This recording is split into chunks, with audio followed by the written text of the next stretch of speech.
नमस्कार and I welcome you all to world affairs. मैं हूं प्रशांत धवन। नाउ रिसेंटली ये टॉपिक काफ़ी न्यूज़ में था। कई लोगों ने इस टॉपिक पर मिस इन्फॉर्मेशन भी फैलाई। ये कह दिया कि जी इंडिया को क्वाड से रिप्लेस किया जाएगा।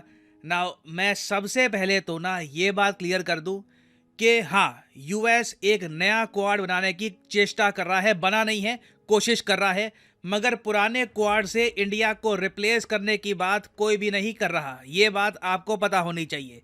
और यहाँ पे आप देख पाओगे आर्टिकल, इस पर बहुत सी रिपोर्ट्स पब्लिश हुई थी कि जी यूएस, ऑस्ट्रेलिया, जापान ये फॉर्म कर रहे हैं नया क्वाड फिलीपींस के साथ। Of all the countries Philippines. और यहाँ पे आप देख पाओगे अमेरिकन जर्नलिस्ट ने इसके बारे में बड़ी ट्वीट करी। ये कहा कि देखिए ये है नया इमर्जिंग क्वाड। ये अमेरिकन मीडिया कह रहा है कि जी यहाँ पे ऑस्ट्रेलिया, जापान, फिलीपींस, यूएस आपको दिखेंगे। और आप अगर ये जानना चाहते हैं कि नया क्वाड बनाने की आवश्यकता क्या पड़ी, यहाँ पे पुराना क्वाड ऑलरेडी एग्जिस्ट करता है, तो इसके दो रीज़न ये हाईलाइट कर रहे हैं। पहला तो जी ये है कि यूएसए को ना एक ज़्यादा ओपनली एंटी चाइना ग्रुप चाहिए। ये बात अमेरिकन मीडिया ने ओपनली कही है कि यूएसए के जो डिफेंस सेक्रेटरी हैं लॉयड ऑस्टन, ये चाहते हैं कि एक नया क्वाड ये फॉर्म करे जो ज़्यादा ओपनली एंटी चाइना हो। इंडिया के साथ इनको तकलीफ ये दिखती है कि पुराने क्वाड में ना इंडिया अकेला कंट्री है जो यूएसए का एलाई नहीं है। यूएसए अगेन, जैसे डॉक्टर अजय शंकर ने कहा था, इनके माइंड में एक ही बात रहती है, मिलिट्री पैक्ट, एलाइज, हाँ, नेटो जैसे ग्रुप बनाना। तो सिंस इंडिया एक कोई प्रॉपर सिक्योरिटी एलाई यूएसए का नहीं बनना चाहता, हम पार्टनरशिप में ज़्यादा बिलीव रखते हैं, तो इसलिए यूएस अब ज़्यादा ऑप्शंस एक्सप्लोर कर रहा है।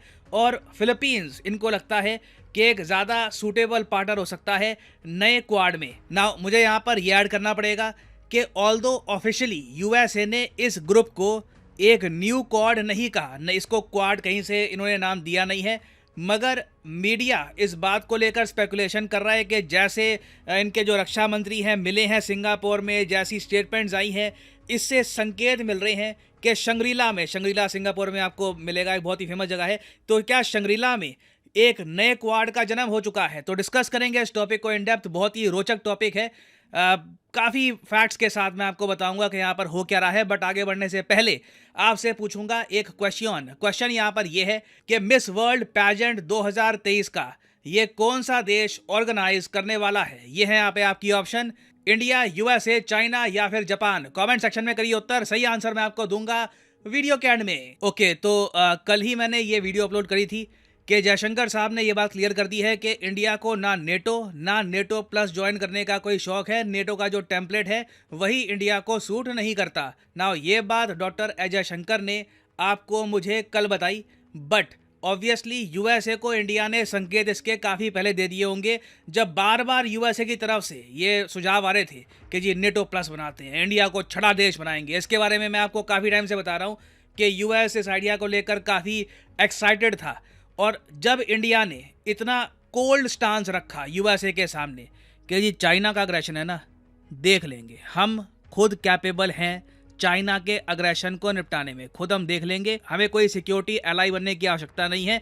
बाकी देखो, डिफेंस मैन्युफैक्चरिंग करनी है, मिलके कुछ और फाइटर जेट के इंजन बनाने हैं, बिल्कुल हम एक्सप्लोर कर सकते हैं, बट अलायंस में हम विश्वास रखते नहीं है। तो यूएस कहीं ना कहीं मैं मान सकता हूँ डिसअपॉइंट हुआ होगा, क्योंकि उनका अपना वर्ल्ड व्यू है। मैं आपको ये बताता हूँ, देखो यहाँ पे एक न्यूट्रल होकर आप ऑब्जर्व करोगे हो क्या रहा है, तो यूएसए जो कर रहा है वो भी सेंस बनाता है। यूएसए डेस्परेट है, इन्हें कैसे भी करके चाइना को कंटेन करना है।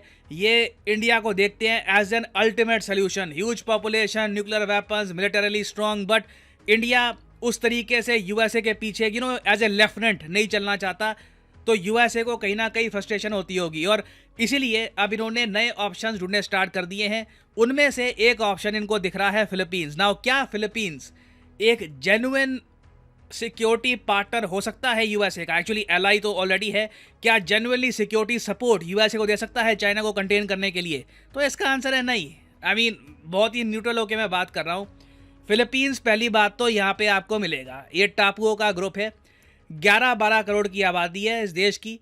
और रिसेंटली फिलीपींस न्यूज़ में इसलिए था क्योंकि इन्होंने ब्रह्मोस मिसाइल परचेज किया था इंडिया से, और हो सकता है कि इन द फ्यूचर और भी बहुत सारा डिफेंस इक्विपमेंट इंडिया का ये परचेज करेंगे। Now military point of view से मैं बात करूं तो इस कंट्री के पास ना कोई खुद की डिफेंस मैन्युफैक्चरिंग कैपेसिटी है, ना इनकी मिलिट्री इतनी स्ट्रांग है। और इसका रीज़न है, रीज़न बहुत ही सिंपल है, क्योंकि फिलीपींस के साथ यूएसए का डिफेंस पैक्ट है, एक प्रॉपर डिफेंस ट्रीटी। इसके बारे में यूएस हर साल एक पर्चा छाप देता है अपनी मिनिस्ट्री ऑफ डिफेंस में कि जी कोई भी आर्म्ड अटैक होता है अगर फिलीपींस पे, अगर कोई आर्म्ड इन्वेजन होती है तो उस केस में आर्टिकल 5, आर्टिकल 4 ये एक्टिवेट हो जाएंगे US Philippines mutual defence treaty के, और हम अटैक कर देंगे। तो ये इसके बारे में ये लोग मतलब काफ़ी हर साल देखता हूँ एक प्रेस रिलीज जारी कर देते हैं। तो लंबे समय से फिलीपींस को कुछ वॉर लड़ने की आवश्यकता नहीं थी, इनकी मिलिट्री को कुछ बढ़ाने की इनको कोई आवश्यकता लगी नहीं, क्योंकि यूएसए ने इनकी डिफेंस की जो रिस्पॉन्सिबिलिटी है ये उठा रखी है। उसके अलावा यूएसए के कुछ थोड़े बहुत मिलिट्री बेसिस भी आपको फिलीपींस में मिलेंगे। तो देखिए, फिलीपींस ऑलरेडी डिफेंस के मामले में बहुत ज़्यादा एंगेज्ड है यूएसए के साथ। तो एक नया क्वाड बनाना फिलीपींस के साथ कोई सेंस बनाता नहीं है, क्योंकि या तो आप फिलीपींस से पहली बार मिले हो, हे हेलो फिलीपींस हम यूएस है, आज से पहले दोनों कंट्रीज का कोई कांटेक्ट ही नहीं था, और चलिए अब क्वाड बनाना है, चाइना को कंटेन करना है। जब दोनों कंट्रीज की ऑलरेडी एक प्रॉपर डिफेंस ट्रीटी है तो उसके बाद कोई क्वाड ये बनाते हैं नहीं बनाते, it does not really matter. मगर यूएसए देखिए डेस्परेट है, ये हो सकता है, अगेन मैं एज्यूम कर रहा हूँ, मुझे पता नहीं कि अमेरिकन के दिमाग में इस वक्त क्या चल रहा होगा, बट हो सकता है कि ये इंडिया को भी संकेत दे रहे हो कि जी ठीक है, आपको अगर नेटो प्लस ज्वाइन नहीं करना तो हम और ओपनली चाइना जो ग्रुप है वो भी हम फॉर्म कर देंगे, बाकी अपना ग्रुप भी बना रहेगा, बट हम और ऑप्शंस भी एक्सप्लोर करेंगे। और यूएस के लिए देखिए टाइम बहुत ही इंपॉर्टेंट है, धीरे धीरे टाइम निकला जा रहा है। यूएसए की इकोनॉमी या 1% के आसपास ग्रो करती है या फिर चली जाती है रिसेशन में। चाइना लगातार ग्रो कर रहा है। आए दिन वेस्टर्न मीडिया में एक ही टॉपिक पर ये लगातार आर्टिकल्स पब्लिश करते हैं कि चाइना यूएसए को ओवरटेक कब करेगा, चाइना कब आ रहा है, 2030 में आ रहा है, 31 में आ रहा है, 35 में आ रहा है। इस पर फॉर्मर आईएमएफ के जो डेप्यूटी चीफ है उन्होंने रिसेंटली नई प्रेडिक्शन करी कि जी 2035 में आ रहा है। पर्सनली आईएमएफ की प्रेडिक्शन को मैं इतना सीरियसली आजकल लेता नहीं हूँ, क्योंकि ट्रैक रिकॉर्ड थोड़ा ख़राब हो गया है, बट लेट्स एज्यूम कि जी 2035 में चाइना ओवरटेक कर लेगा, प्रॉपरली ओवरटेक कर लेगा यूएसए को इकोनॉमी के हिसाब से, इनकी जो मिलिट्री है ये भी स्ट्रांग हो जाएगी। तो यूएस इस बात को लेकर काफ़ी चिंतित है, यूएसए की जो हेजेमनी है इसको चाइना डायरेक्टली चैलेंज करता है। तो इसलिए देखो, ये लोग जो भी हो सके करने की कोशिश करेंगे। बाकी फिलीपींस के साथ ऑफिशियली कोई ये ग्रुप बनाते हैं या नहीं बनाते, इसका इम्पैक्ट इंडिया पे 0% होगा, क्योंकि जैसे मैंने आपको बता दिया फिलीपींस वैसे ही यूएसए के साथ बहुत ज़्यादा एंगेज था।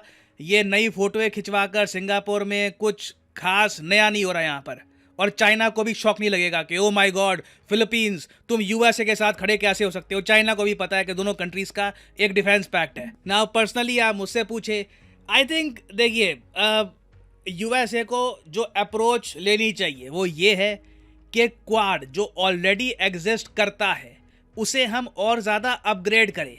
क्वाड 0.0 मतलब आप कह लीजिए क्वाड का पहला वर्जन ये बना था शिंजो आबे के समय, जब शिंजो आबे ने सबसे पहले क्वाड का जो आइडिया है ये प्रेजेंट किया था। फिर बराक ओबामा का टाइम आया, बहुत ख़राब था। डोनाल्ड ट्रंप के टाइम में कहा जाता है कि क्वाड 2.0 सामने आया, क्वाड का दूसरा रूप। अब देखिए बाइडन में ना अगर लीडरशिप क्वालिटी है तो ये इसी क्वाड को अपग्रेड करेंगे और इसमें सिक्योरिटी रिलेटेड एलिमेंट्स ऐड करने की कोशिश करेंगे।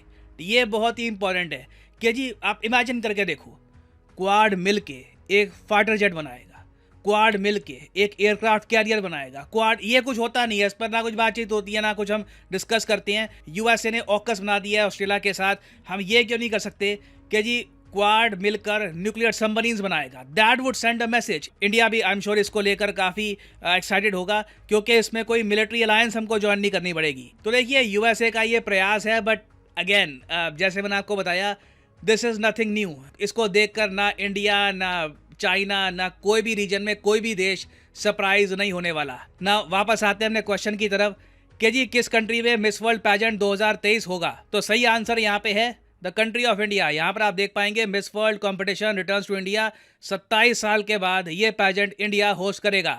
और फाइनली यहाँ पर मैं ये भी ऐड कर दूं कि अनअकैडमी के यूपीएससी कोर्सेज पर एक मैसिव डिस्काउंट शुरू हो चुका है। ये डिस्काउंट 3 दिन तक चलेगा। यहाँ पे आपको अप टू 40% डिस्काउंट मिल रहा है ऑन अनअकैडमी क्वालिटी कोर्सेज। तो कमेंट सेक्शन में जाइए, कमेंट सेक्शन के पिन कमेंट में आपको मिलेगा ये लिंक। इस लिंक में यहाँ पे आपको दिख जाएगा आइकॉनिक कॉम्बो का पैकेज, ये क्लिक करना है आपको और यहाँ पे आप परचेज कर पाएंगे अनअकैडमी का आइकॉनिक कॉम्बो पैकेज। यहाँ पे यूपीएससी प्रीलिम्स, मेंस और ऑप्शनल तीनों की तैयारी आपकी इकट्ठी होगी। और जो 36 मंथ का कोर्स है, यहाँ पे आपको मिलेगा हाईएस्ट डिस्काउंट अगर आप यूज करते हैं कोड PD10। तो अपने आप प्राइसेस गिरने स्टार्ट हो जाएंगे and you will be able to save a lot of money for just 3000 rupees a month. आप घर बैठ के यूपीएससी प्रीलिम्स, मेंस, ऑप्शनल तीनों की तैयारी कर सकते हैं। So use the code PD10 and save money. और इसी नोट के साथ ये है वीडियो का अंत। Thank you for listening. May the gods watch over you.